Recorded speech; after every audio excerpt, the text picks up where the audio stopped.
Why does the universe exist? Why is there a world? Okay, all right. This is a cosmic mystery. Be solemn. Why is there a world? Why are we in it? Why is there something rather than nothing at all? I mean, this is the super ultimate why question. So I'm going to talk about the mystery of existence, the puzzle of existence, where we are now in addressing it, and why you should care. And I hope you do care. The philosopher Arthur Schopenhauer said that those who don't wonder about the contingency of their existence, of the contingency of the world's existence, are mentally deficient. All right, that's a little harsh, but still. So this has been called the most sublime and awesome mystery, the deepest and most far-reaching question man can pose. It's obsessed great thinkers. Ludwig Wittgenstein, perhaps the greatest philosopher of the 20th century, was astonished that there should be a world at all. He wrote in his Tractatus, Proposition 4.66, it is not how things are in the world that is the mystical, it's that the world exists. And if you don't like taking your epigrams from a philosopher, try a scientist. John Archibald Wheeler, one of the great physicists of the 20th century, the teacher of Richard Feynman, the coiner of the term black hole, he said, I want to know, how come the quantum? How come the universe? How come existence? And my friend Martin Amis, by the way, I'll be doing a lot of name dropping in this talk, so to get used to it. My dear friend Martin Amis once said that we're about 5 Einsteins away from answering the mystery of where the universe came from. And I no doubt there are 5 Einsteins in the audience tonight. Any Einsteins? Show of hands? No Einstein? Okay. So this question, why is there something rather than nothing, this sublime question, was posed rather late in intellectual history. It was towards the end of the 17th century, the philosopher Leibniz who asked it. Very smart guy, Leibniz, was invented the calculus independently of Isaac Newton at about the same time. But for Leibniz, who asked, why is there something rather than nothing, this was not a great mystery. You know, he either was or pretended to be an Orthodox Christian in his metaphysical outlook. And he said, it's obvious why the world exists, because God created it. And God created indeed out of nothing at all. That's how powerful God is. He doesn't need any pre-existing materials to fashion a world out of. He can make it out of sheer nothingness, creation ex nihilo. And by the way, this is what most Americans today believe. There's no mystery of existence for them. God made it. Okay, so let's put this in an equation. I don't have any slides, so I'm going to mime my visuals, so use your imaginations. So it's God plus nothing equals the world, okay? Now, that's the equation. And so maybe you don't believe in God. Maybe you're a scientific atheist or an unscientific atheist, and you don't believe in God, and you're not happy with it. By the way, even if we have this equation, God plus nothing equals the world, there's already a problem. Why does God exist? You know, God doesn't exist by logic alone unless you believe the ontological argument, and I hope you don't, because it's not a good argument.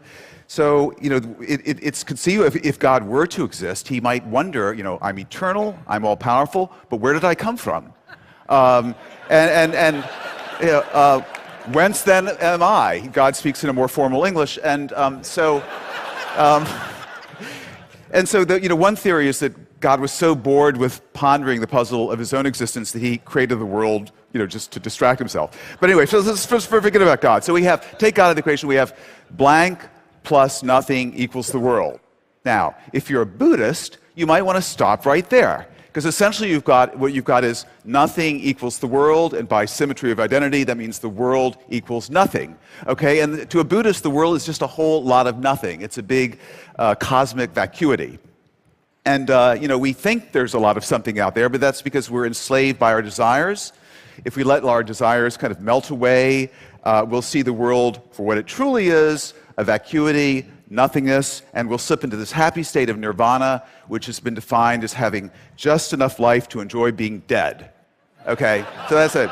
That's the Buddhist thing, okay? But I'm not. I'm a Westerner, and I'm still concerned with the puzzle of existence. So I've got, say, blank plus. This is going to get serious in a minute. So blank plus nothing equals the world. What are we going to put in that blank? Well, how about science? I mean, science is our best guide to the nature of reality.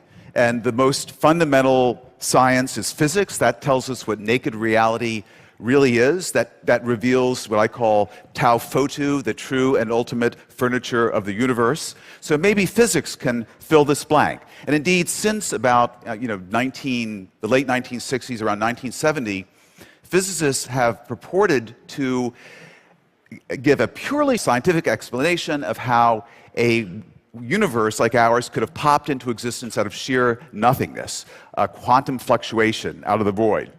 Stephen Hawking is one of these physicists, more recently Alex Vilenkin.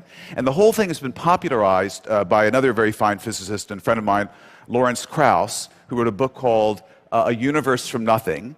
And Lawrence thinks that he's a militant atheist, by the way, so he's gotten God out of the picture. The laws of quantum field theory, the state-of-the-art physics, can show how out of sheer nothingness, no space, no time, no matter, nothing, a little nugget of false vacuum can fluctuate into existence, and then by the miracle of inflation, blow up into this huge and variegated cosmos we see around us. Okay, this is a really, it's an ingenious scenario. It's very speculative. It's fascinating, but I've got a big problem with it. And the problem is this. It's a pseudo-religious point of view. Now, Lawrence thinks he's an atheist, but he's still enthralled to a religious worldview. He sees physical laws as being like divine commands. You know, the laws of quantum field theory for him are like fiat lux, let there be light. The laws have some sort of ontological power or clout that they can inform the abyss that it's pregnant with being. They can call a world into existence out of nothing. But that's a very primitive view of what a physical law is, right? We know that physical laws are actually generalized descriptions of patterns and regularities in the world. They don't exist outside the world. They don't have any ontic cloud of their own. They can't call a world into existence out of nothingness. That's a very primitive view of what a scientific law is. And if you don't believe me on this, you listen to Stephen Hawking, who himself put forward a model of the cosmos that was self-contained, didn't require any outside cause, any creator.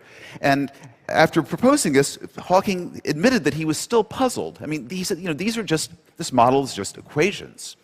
What breathes fire into the equations and creates a world for them to describe?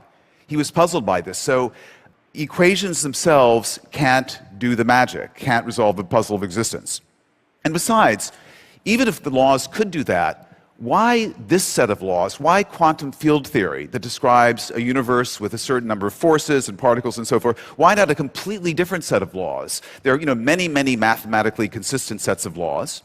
Why not no laws at all? Why not sheer nothingness? So this is a problem, believe it or not, that reflective physicists really think a lot about. And at this point, they tend to go metaphysical. Say, well, maybe the set of laws that describe our universe, it's just one set of laws, and it describes one part of reality, but maybe every consistent set of laws describes another part of reality. And in fact, all possible physical worlds really exist. They're all out there. We just see a little tiny part of reality that's described by the laws of quantum field theory, but there are many, many other worlds, parts of reality that are described by vastly different theories that are different from ours in ways we can't imagine, that are, inconceivably exotic. Steven Weinberg, the father of the standard model of particle physics, has actually flirted with this idea himself, that all possible realities actually exist. Also, a younger physicist, Max Tegmark, who believes that all mathematical structures exist, and mathematical existence is the same thing as physical existence, so we have this vastly rich multiverse that encompasses every logical possibility. Now, in taking this metaphysical way out, these physicists and also philosophers are actually reaching back to a very old idea that goes back to Plato. It's the principle of plenitude or fecundity, or the great chain of being, that reality is actually as full as possible. It's as far removed from nothingness as it could possibly be.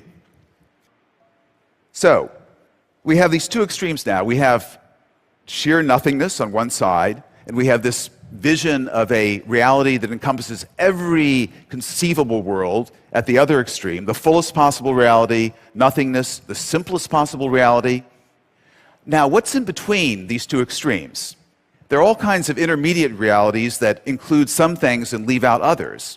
So one of these intermediate realities is, say, the most elegant, the most mathematically elegant reality that leaves out the inelegant bits, the ugly asymmetries and so forth.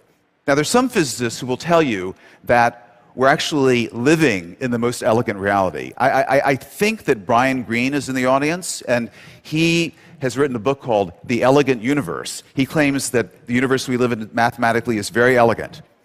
Don't believe him. It's an ugly, no, it's a pious hope. I wish it were true, but I think the other day he admitted to me it's really an ugly universe. It's stupidly constructed. It's got way too many arbitrary coupling constants and mass ratios and superfluous families of elementary particles. And what the hell is dark energy? It's a real, it's a stick and bubble gum contraption. It's not an elegant universe. And then there's the best of all possible worlds in an ethical sense. Now, you should get settled now, because a world in which sentient beings don't suffer needlessly, in which there aren't things like childhood cancer or the Holocaust. This is an ethical conception. And anyway, so between nothingness and the fullest possible reality, various special realities. Nothingness is special, it's the simplest. Then there's the most elegant possible reality, that's special. The fullest possible reality, that's special. But what are we leaving out here? There's also just the crummy, generic realities that aren't special in any way, that are sort of random. They're infinitely removed from nothingness, but they fall infinitely short of complete fullness. They're a mixture of chaos and order, of mathematical elegance and ugliness. So I would describe these realities as an infinite, mediocre, incomplete mess, a generic reality, a kind of cosmic junk shot. And these realities, is there a deity in any of these realities? Maybe, but the deity isn't perfect like the Judeo-Christian deity.